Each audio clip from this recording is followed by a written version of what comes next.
On our 20th wedding anniversary, my husband said, "I want to marry someone who really loves me," and introduced his new girlfriend. He didn't know that his girlfriend was actually the private investigator I had hired. When she showed the photos she'd collected, he begged for forgiveness. But let me back up and tell you how we got to that moment. Because, honey, this story is about so much more than just catching a cheating husband. This is about what happens when a man underestimates the woman he's been lying to for months. And trust me, by the end of this night, Marcus learned exactly why that was the biggest mistake of his life. Before we dive in, I want to ask you something. Have you ever felt completely blindsided by someone you trusted? Have you ever discovered that the person sleeping next to you every night was living a completely different life? If this story resonates with you, please hit that subscribe button and ring the notification bell. Your support means everything to me, and it helps me continue sharing these stories of strength and justice. My name is Sarah Mitchell, and 3 months before our 20th anniversary, I woke up to the sound of my husband whispering sweet promises to someone who definitely wasn't me. It was 2:30 in the morning when I heard Marcus's voice drifting from our home office. The hardwood floors were cold against my bare feet as I crept toward the partially open door. The house was silent except for the gentle hum of the air conditioning and Marcus's voice, softer and more tender than I'd heard in years. "Baby, just a little longer," he was saying in that voice I remembered from our early dating days. "After the anniversary party, I'm going to tell Sarah everything. 20 years is enough. 20 years. 2 decades of building a life together, and he was planning to end it all at our celebration. Are you sure she won't suspect anything?" The voice on the other end was young, sweet, with a slight southern accent that made my stomach turn. "Sarah, she's completely clueless, sweetheart. She trusts me blindly. She always has." Trusted. Past tense, as of that moment.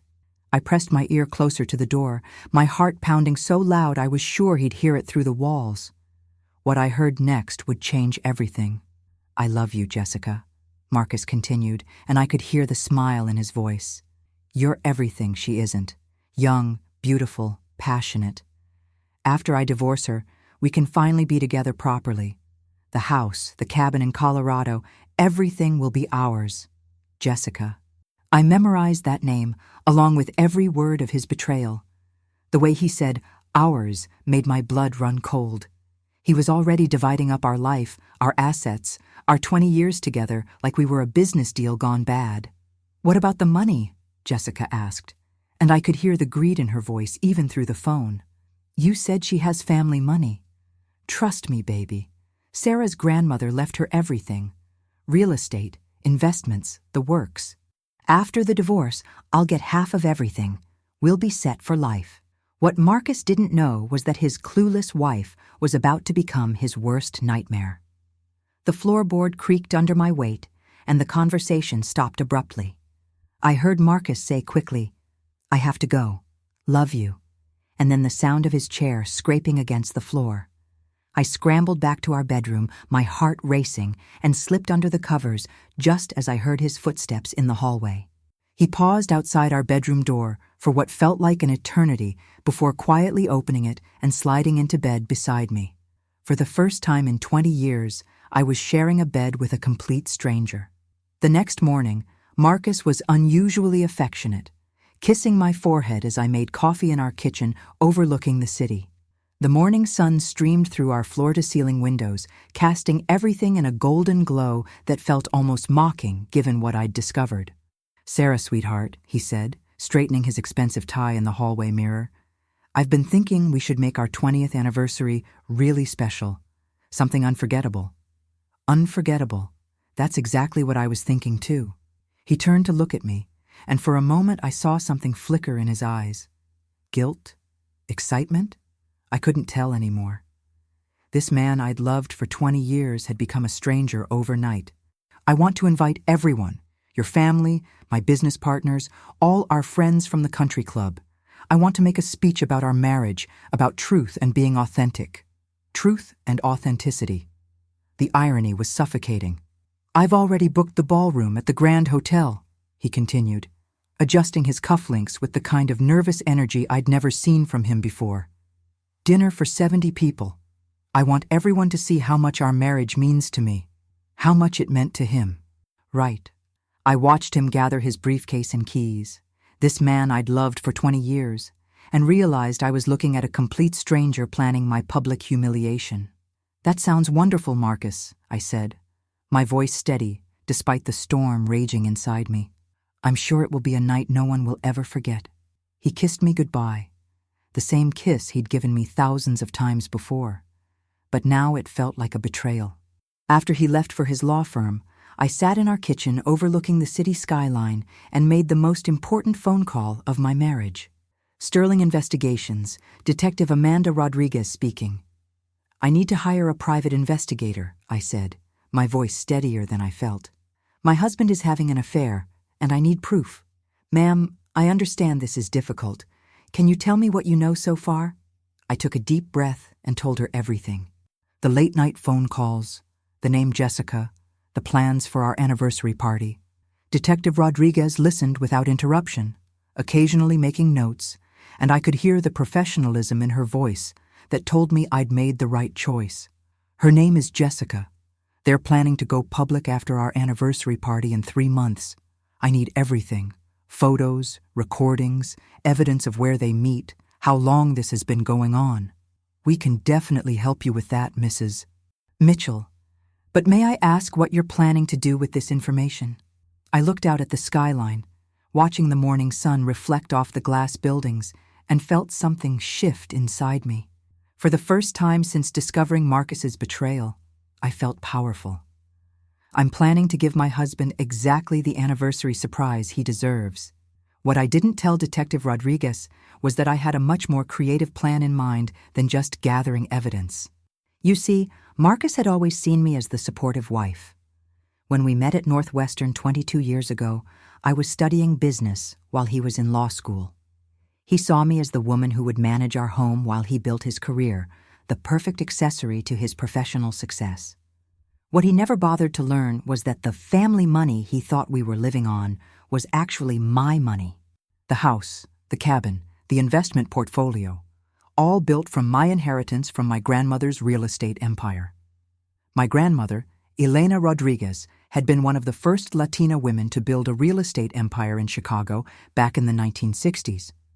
She'd started with a single apartment building and built it into a multi-million-dollar portfolio.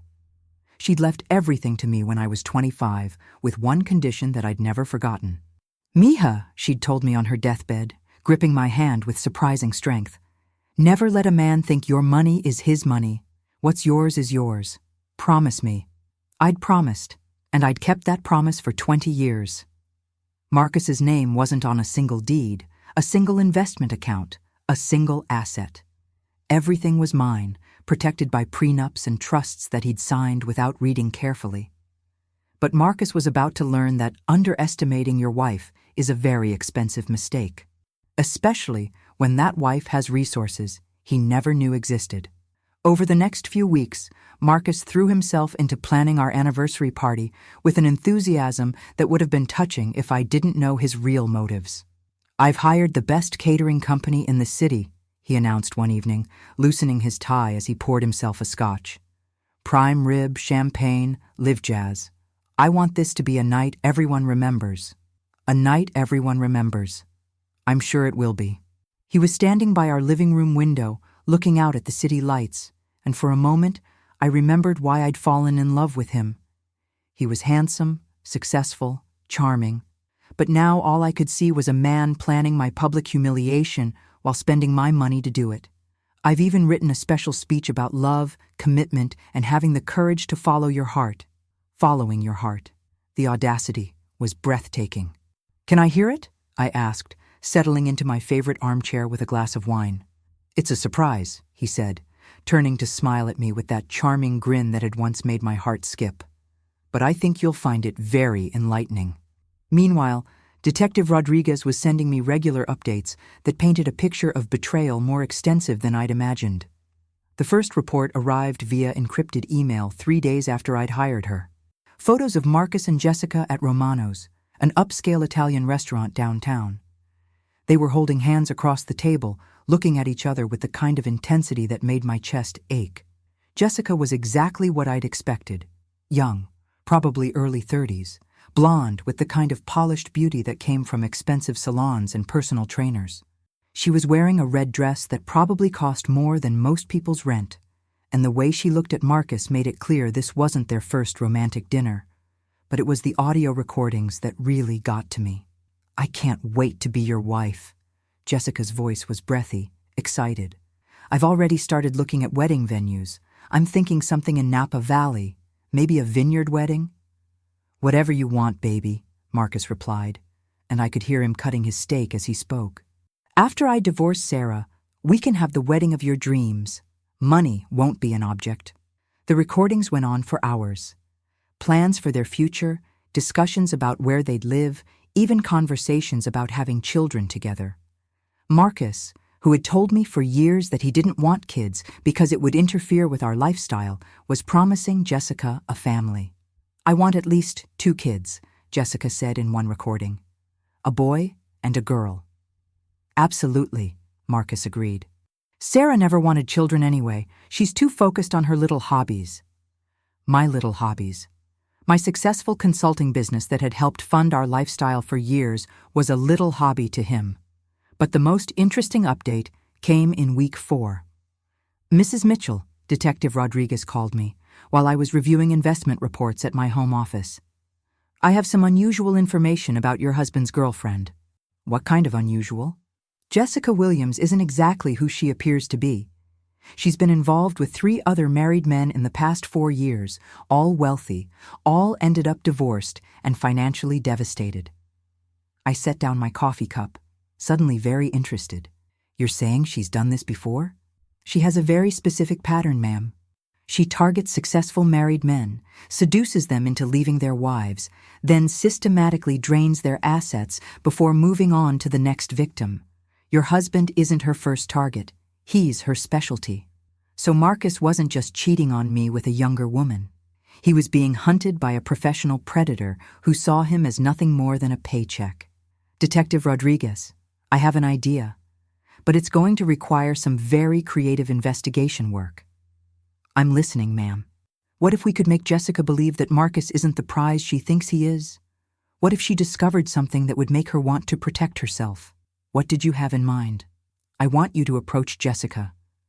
Not as my investigator, but as someone with information she needs to hear. Information about Marcus that might make her reconsider her investment." There was a pause on the other end of the line. "Mrs. Mitchell, that's highly unconventional." "Detective, my husband is planning to humiliate me in front of 70 people at our anniversary party. I think unconventional is exactly what this situation calls for. But here's the beautiful part. We're going to make Jessica do all the work for us. I want you to tell Jessica that you're a private investigator who's been hired to look into Marcus's finances. Tell her there are some things about his wealth that she should know." "And what exactly should I tell her?" "Tell her that Marcus has been lying about his assets, that most of his wealth is actually tied up in legal troubles, that if she stays with him, she might end up implicated in some very serious financial crimes." "Will she believe that?" "Detective, Jessica is a professional con artist. She'll believe anything that threatens her payday. And once she believes Marcus is a liability instead of an asset, she'll want to protect herself." "And how would she protect herself?" "Exactly. And the best way to protect herself will be to gather evidence of his infidelity to use as leverage if things go wrong." It was perfect. Jessica would think she was investigating Marcus to protect herself from legal trouble. Marcus would think Jessica was his devoted girlfriend. And I would be sitting back, watching them both create the evidence I needed. What neither of them knew was that Detective Rodriguez was very, very good at her job. The plan went into motion the following week. Detective Rodriguez approached Jessica at her usual coffee shop in Lincoln Park, posing as a concerned investigator with information about Marcus's financial situation. "Ms. Williams, I'm Detective Amanda Rodriguez. I'm investigating some financial irregularities involving Marcus Mitchell, and I think you should know what you're getting involved with." According to Detective Rodriguez's report, Jessica went pale when she heard Marcus's name. "I don't know what you're talking about," Jessica had said, but her hands were shaking as she reached for her coffee cup. Ms. Williams, I know about your relationship with Mr. Mitchell. I also know about his promises to leave his wife and marry you. But there are some things about his financial situation that you need to understand. Detective Rodriguez had laid it on thick. Stories about hidden debts, potential money laundering charges, assets that were actually owned by his wife's family. She painted a picture of Marcus as a man living beyond his means, using his wife's money to fund a lifestyle he couldn't afford. If you stay with him, Detective Rodriguez had warned, you could end up implicated in some very serious crimes. The FBI is already asking questions. That last part was a complete fabrication, but it had the desired effect. Jessica was a professional con artist, but she was also a coward when it came to legal trouble. Within days, Jessica was doing exactly what we'd hoped. She started documenting everything about her relationship with Marcus, thinking she was gathering insurance in case she needed to distance herself from him quickly. 2 weeks before our anniversary, Marcus was practically vibrating with nervous energy. "Sarah," he said one morning, pacing around our bedroom while I applied my makeup, "I want you to know that this party is going to change everything for us." "I'm sure it will," I replied, watching him in the mirror. "I have a feeling it's going to be full of surprises." If only he knew how right he was. He was wearing his lucky tie, the blue silk one I'd bought him for our 10th anniversary. The irony wasn't lost on me that he was wearing a gift from me to the event where he planned to publicly humiliate me. "You seem nervous," I observed, applying my lipstick with steady hands. "Not nervous," he said quickly, adjusting his collar for the 3rd time. "Excited. I'm excited to finally be honest with you. With everyone." Honest. The word tasted bitter in my mouth. That afternoon, Detective Rodriguez called with an update that made me smile for the first time in weeks. "Mrs. Mitchell, your plan worked better than we could have hoped. Tell me everything." When I approached Jessica with the story about Marcus's legal troubles, she panicked exactly like you predicted. She immediately started asking questions about how to protect herself. And? I told her the best protection would be to document everything about their relationship. Photos, recordings, evidence of his promises to leave you. I even gave her a professional recording device. So now Jessica thinks she's gathering evidence to blackmail Marcus if he turns out to be a liability. Exactly. She has no idea she's actually gathering evidence for you. But here's the best part, ma'am. Jessica has been so thorough in documenting everything that we now have evidence of Marcus's affair that he essentially created himself. What kind of evidence? Photos of them together that she took for insurance, recordings of him promising to leave you and marry her, even video of him discussing how he plans to divide your assets after the divorce. For the first time since this nightmare began, I felt something close to joy. "There's more," Detective Rodriguez continued. "Jessica has been so paranoid about protecting herself that she's documented everything. Hotel receipts, restaurant bills, even recordings of their phone conversations. She's built a complete timeline of their affair. How far back does it go? 8 months, Mrs. Mitchell. They've been planning this for 8 months. 8 months of lies. 8 months of him coming home to me every night after spending the day planning our divorce with his mistress. Detective Rodriguez, I want you to do one more thing. I want you to approach Jessica again, but this time reveal who you really are. Tell her you're a private investigator and you have information about Marcus that she needs to see." "What information?" "The truth. That Marcus isn't wealthy, that he's been living off his wife's money, and that if she stays with him, she'll end up with nothing. Show her the financial records proving that I own everything. She'll realize she's been wasting her time." "Exactly. And a professional con artist faced with a worthless mark will do exactly what you'd expect. Cut her losses and run. But not before she tries to get something out of the situation, and the only thing of value she'll have is the evidence she's been gathering. Detective Rodriguez, I want you to offer to buy that evidence from her. Tell her you're working for the wife and you'll pay her well for everything she's collected." "Mrs. Mitchell, you're brilliant." "No, Detective. I'm just a woman who's tired of being underestimated. The plan was perfect. Jessica would sell me the evidence of Marcus's affair, thinking she was cutting her losses on a bad investment. Marcus would show up to our anniversary party, expecting to humiliate me with his big revelation. and I would be ready with evidence that he had essentially created himself. What Marcus didn't know was that his devoted girlfriend was about to become his worst enemy. The week of our anniversary, everything started falling into place beautifully. Marcus was a nervous wreck, trying to look confident. "Sarah, sweetheart," he said, adjusting his tie for the 4th time that morning. "Tonight is going to be a night we'll never forget." "I'm counting on it," I replied, slipping into the navy blue dress I'd bought specifically for this occasion. It was elegant, sophisticated, and made me feel powerful. I was going to need that power tonight. "I've invited someone special to the party, someone I want you to meet." "Oh? Who's that?" "You'll see. It's a surprise." A surprise. If only he knew what surprises I had planned. I watched him in the mirror as he got ready. This man I'd loved for 20 years, who was about to publicly humiliate me in front of everyone we knew. But instead of feeling sad or angry, I felt something else entirely. I felt ready. That afternoon, Detective Rodriguez called with the final piece of the puzzle. "Mrs. Mitchell, Jessica took the deal. She sold us everything: photos, recordings, videos, even text messages.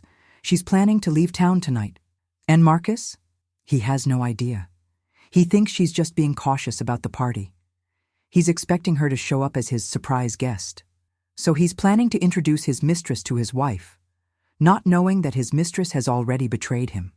"Exactly. And ma'am, the evidence Jessica provided is comprehensive. Marcus won't be able to deny any of it." I looked at myself in the mirror. After 20 years of marriage, I was about to see my husband's true face in front of everyone we knew. "Detective Rodriguez, I want you at the party tonight. Not as my investigator, but as Jessica." "Ma'am?" "Marcus is expecting to introduce Jessica to everyone, so let's give him exactly what he wants. You'll be Jessica, and when the moment is right, you'll show everyone exactly what kind of man my husband really is." "You want me to pose as his mistress?"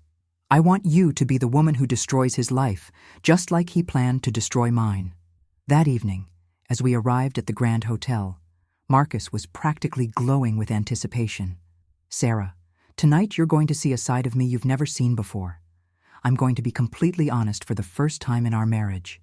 "Whoa, I can't wait," I said, taking his arm as we walked into the ballroom filled with 70 of our closest friends and family. What Marcus didn't know was that honesty was exactly what he was about to get. The ballroom at the Grand Hotel was stunning.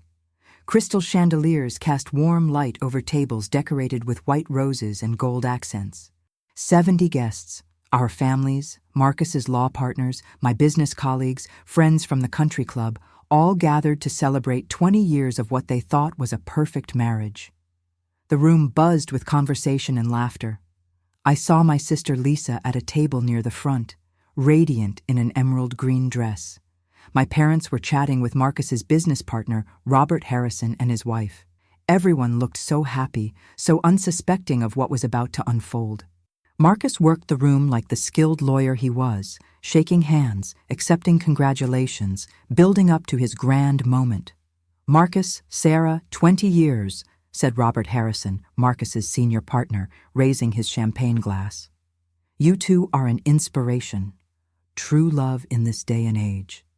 "Thank you," Marcus replied, his arm around my waist feeling more like a trap than an embrace.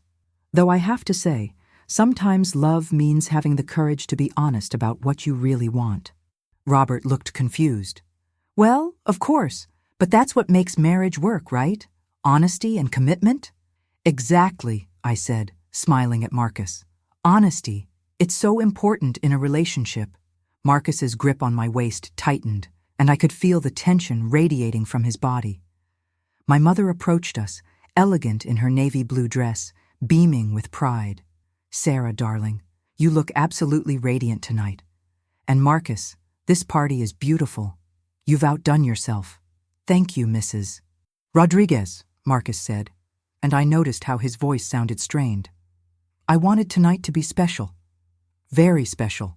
"Well, it certainly is," my mother said, squeezing my hand. 20 years. It seems like yesterday you two were just kids getting married." Dinner was served, and I watched Marcus get more nervous with each course. He kept checking his phone, presumably waiting for a message from Jessica. His hands were shaking slightly as he cut his steak, and he barely touched his food. "You're not eating," I observed quietly. "Just nervous about my speech," he said, not meeting my eyes. "What's there to be nervous about? It's just our friends and family." "Right," he said, taking a large gulp of wine. "Just our friends and family." I could see him rehearsing his speech in his head, probably going over the words he'd planned to devastate me with.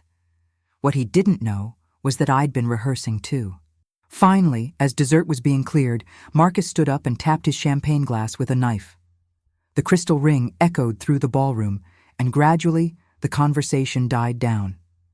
"Friends, family, thank you for being here tonight to celebrate 20 years of marriage with Sarah and me."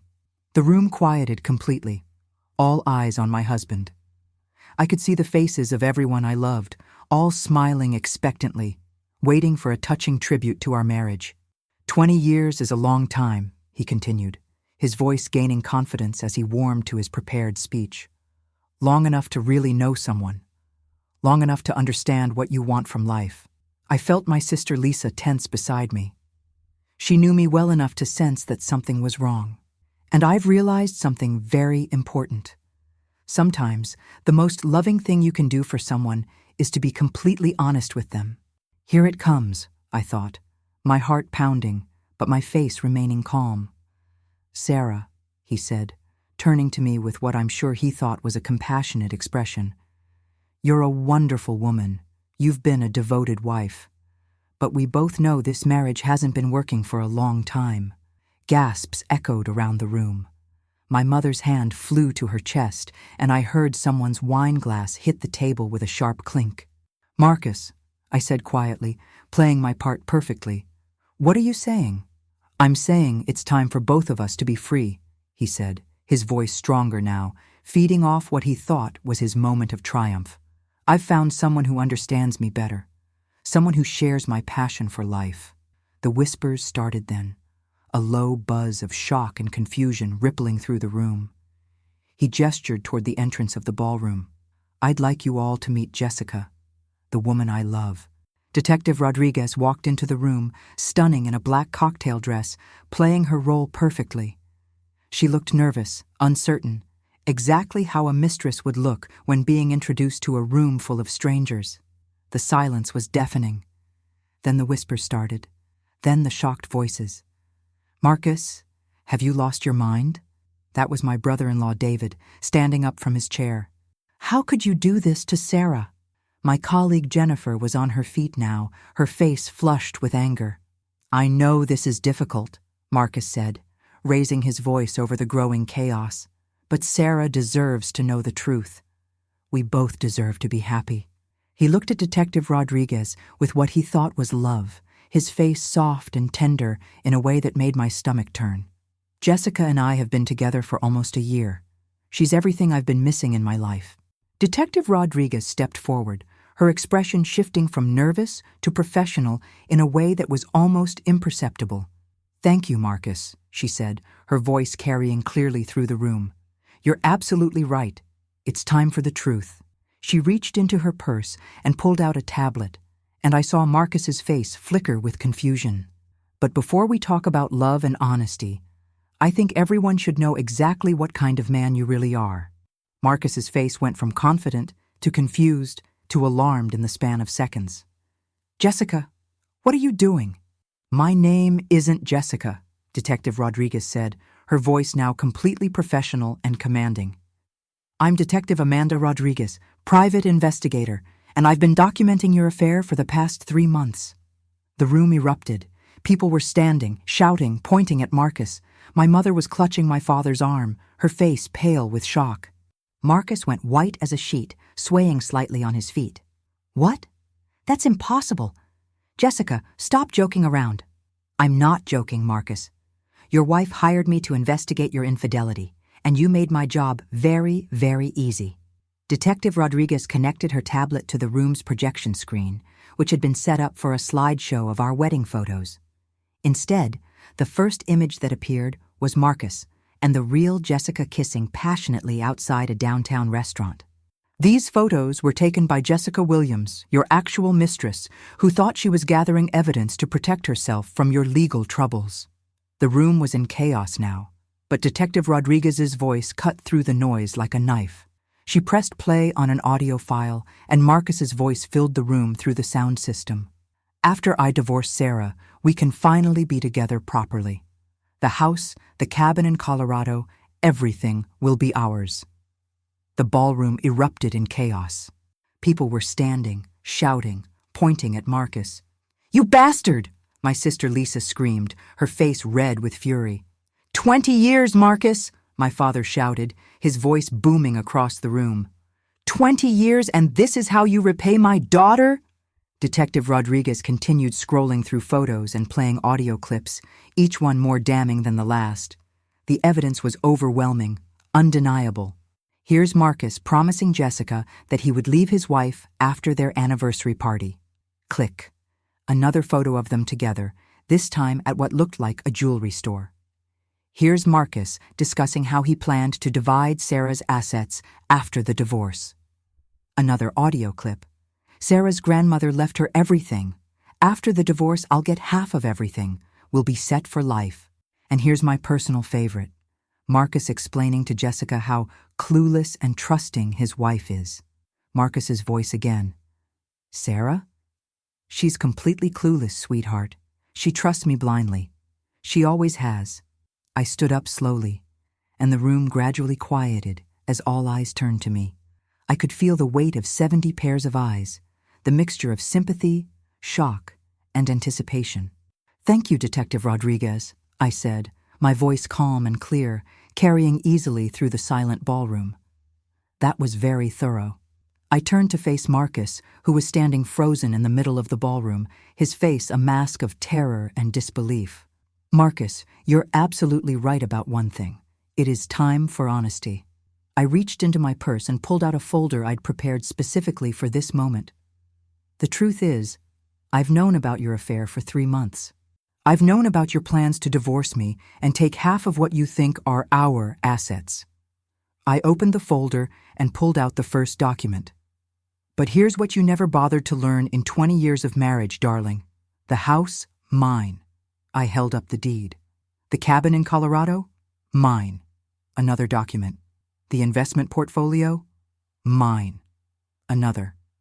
The business properties? Mine. I held up the final set of legal documents.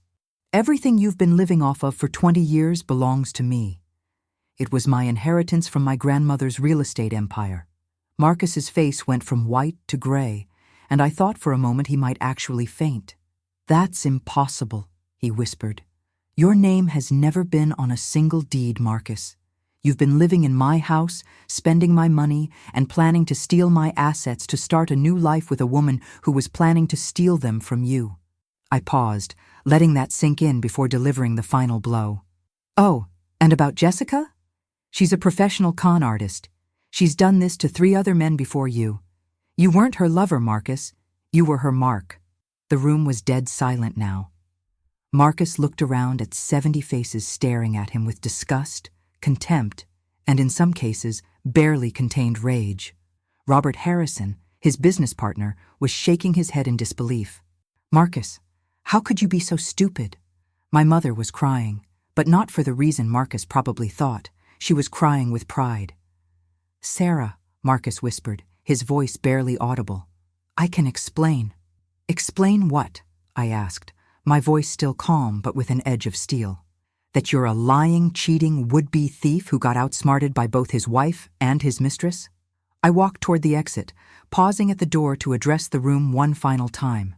Enjoy the party, everyone. The bar is open all night. Marcus is paying. I paused, as if just remembering something important. Oh, wait, I said, turning back with a smile that felt like the first genuine expression I'd worn in months. Marcus doesn't have any money. I guess I'm paying. Again. The last thing I heard as I walked out was the sound of 70 people erupting in a mixture of applause, laughter, and continued shouting at Marcus. 6 months later, I was sitting on the deck of my cabin in Colorado, watching the sunrise over the Rocky Mountains. The air was crisp and clean, filled with the scent of pine trees and the promise of a new day. The divorce had been swift and brutal. Marcus got exactly what he was legally entitled to: nothing. The prenup he'd never bothered to read carefully protected all of my premarital assets, which turned out to be everything we owned. My consulting business was thriving. Word had spread about the woman who'd outsmarted her cheating husband so spectacularly that I'd become something of a legend in business circles. Women were hiring me to help them protect their assets and build financial independence. The story had even made it into the local papers, though I'd declined all interview requests. I didn't need the publicity. I had something much more valuable: my freedom. My phone rang, interrupting my morning coffee. It was Detective Rodriguez. "Sarah, I have an update you might find interesting." "I'm listening." Marcus lost his partnership at the law firm. Robert Harrison said the scandal was too damaging to the firm's reputation. He's working for a small practice now, making about a quarter of what he used to. And Jessica? Disappeared completely. Apparently she moved to Miami and is already working on her next target. A real estate developer this time. I felt nothing. No satisfaction, no vindication. Just a peaceful indifference. "Amanda, I don't need updates anymore. Marcus is not my problem to solve or my story to follow." "Understood. How are you doing?" "I'm excellent. I'm dating someone, actually." "Sarah, that's wonderful. Tell me about him." "His name is Daniel. He's a park ranger I met when I was hiking near the cabin. He's kind, honest, and he thinks my independence is attractive, not threatening. We're taking it very slowly. I'm not in a hurry to merge my life with anyone else's again. But it's nice to be with someone who sees my strength as a feature, not a bug." The doorbell rang, and I could see Daniel's truck in the driveway through my window. "Amanda, I have to go. My hiking group is meeting here this morning."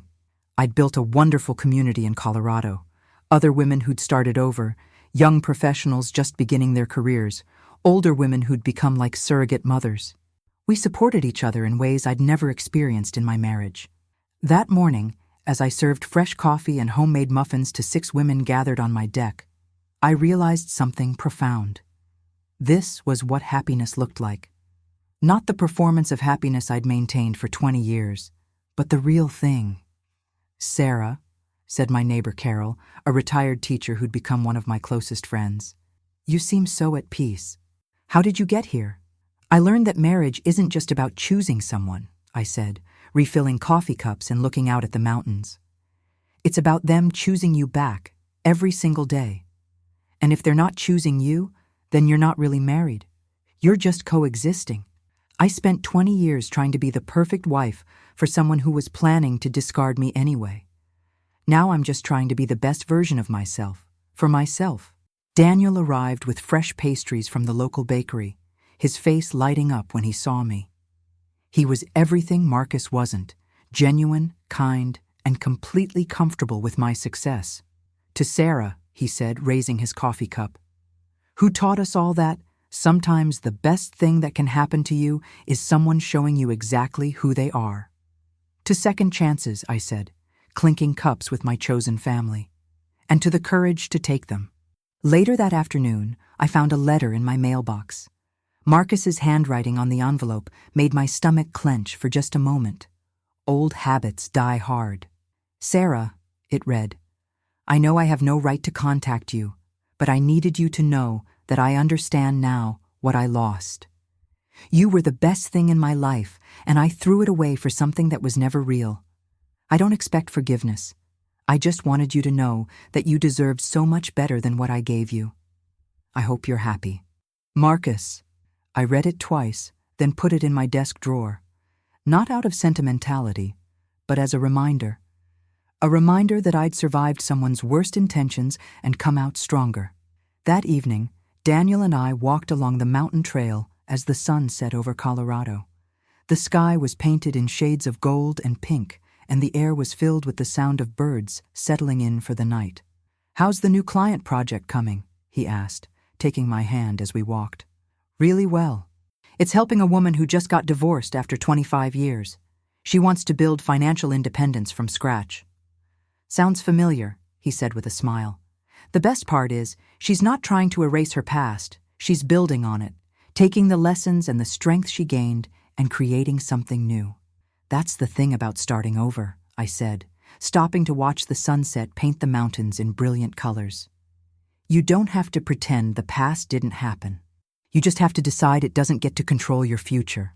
As the stars appeared over the Rockies, I felt something I hadn't felt in years.